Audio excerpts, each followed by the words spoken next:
शुभम मंगलम। आज की कहानी बेताल पच्चीसी की 10वीं कहानी है, जिसका शीर्षक है सबसे अधिक त्यागी कौन। तो चलिए शुरू करते हैं। मदनपुर नगर में वीरवर नाम का एक राजा था। उसके राज्य में एक वैश्य था जिसका नाम हिरण्यदत्त था। उसकी मदन सेना नाम की एक कन्या थी। एक दिन मदन सेना अपनी सखियों के साथ बाग में गई। वहाँ संयोग से सोमदत्त नामक सेठ का लड़का धर्मदत्त अपने मित्र के साथ आया हुआ था। वह मदन सेना को देखते ही उस पर मोहित हो गया और उससे प्रेम करने लगा। घर लौटकर वह सारी रात उसी के लिए बेचैन रहा। अगले दिन वह फिर बाग में गया। वहाँ मदन सेना अकेली बैठी थी। वह उसके पास जाकर बोला, तुम अगर मुझसे प्यार नहीं करोगी तो मैं अपने प्राण त्याग दूंगा। मदन सेना ने जवाब दिया, आज से 5वें दिन मेरी शादी होने वाली है। मैं तुम्हारी नहीं हो सकती। वह बोला, मैं तुम्हारे बिना जीवित नहीं रह सकता। मदन सेना डर गई।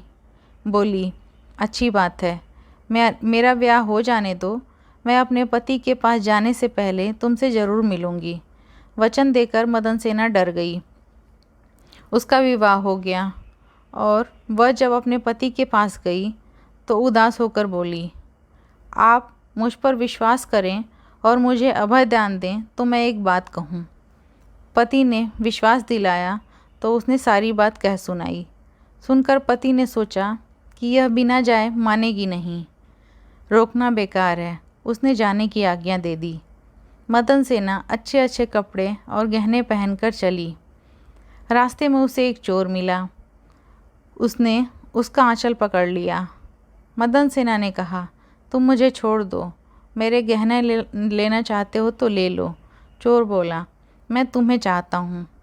मदन सेना ने उसे सारा हाल कह सुनाया। पहले मैं वहाँ से आऊँ तब तुम्हारे पास आऊँगी। चोर ने उसे छोड़ दिया। मदन सेना धर्मदत्त के पास पहुँची। उसे देख वह बड़ा खुश हुआ और उससे पूछा, तुम अपने पति से बचकर कैसे आई हो।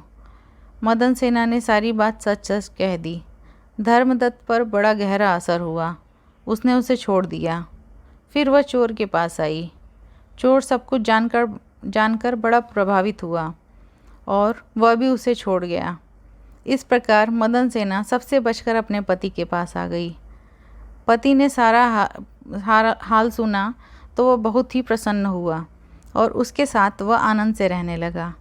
इतना कहकर बेताल बोला, हे राजा, बताओ, पति, धर्मदत्त और चोर, इसमें से सबसे अधिक त्यागी कौन है।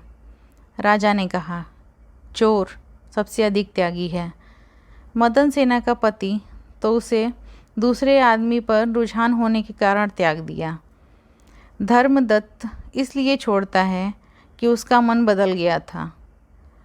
फिर उसे यह भी डर था कि कहीं उसका पति उसे राजा से दंड न दिलवा दे, लेकिन चोर का किसी को पता न था।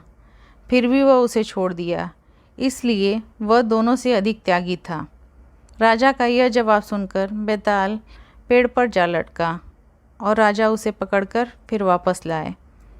बेताल ने रास्ते में फिर से कहानी सुनाना शुरू किया। अगली कहानी अगले भाग में। अगर ये कहानी पसंद आई हो तो लाइक कर दें, शेयर कर दें, सब्सक्राइब कर लें। आप लोग का बहुत बहुत धन्यवाद मेरी कहानी सुनने के लिए। अगली कहानी अगले भाग में ज़रूर सुनिएगा।